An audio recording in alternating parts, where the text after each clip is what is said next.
నిశ్చయంగా మా కోసం ప్రార్థన చేస్తూ ఇప్పటి వరకు బలపరిచిన ప్రతి ఒక్క దైవ సేవకులకి, సంఘ సభ్యులకి మనస్ఫూర్తిగా వందనాలు తెలియజేస్తున్నాను. మీ ప్రార్థనలు ఎంత బలపరుస్తున్నాయంటే ఇలాంటి పరిస్థితుల మధ్యలో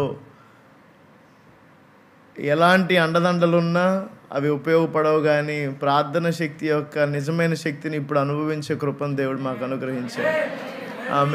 నేను కొంతమందికి అక్కడ ఉన్నప్పుడు మాట్లాడుతూ చెప్పాను, మీరు రావడం చాలా సంతోషం, కాకపోతే ఓపెనింగ్కి తప్పకుండా మీరు రావాలని ప్రోత్సహించాను. సో విశ్వాసం ఎక్కడ వీగిపోలేదు, అది ఏనాటికైనా పెరుగుతూనే వస్తుంది.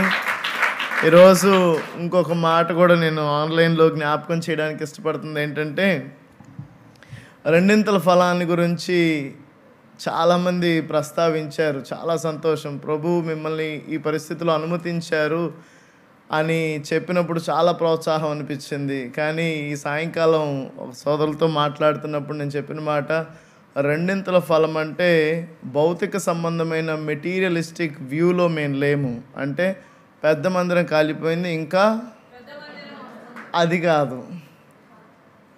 భౌతిక సంబంధమైన మెటీరియలిస్టిక్ వ్యూలో రెండింతలుగా మేము భావించట్లేదు, కానీ కృపా సమాజం ఫ్యామిలీ యొక్క దృష్టి, విజన్, మిషన్ ఒకటే, రెండింతల ఆత్మల సంపాదన.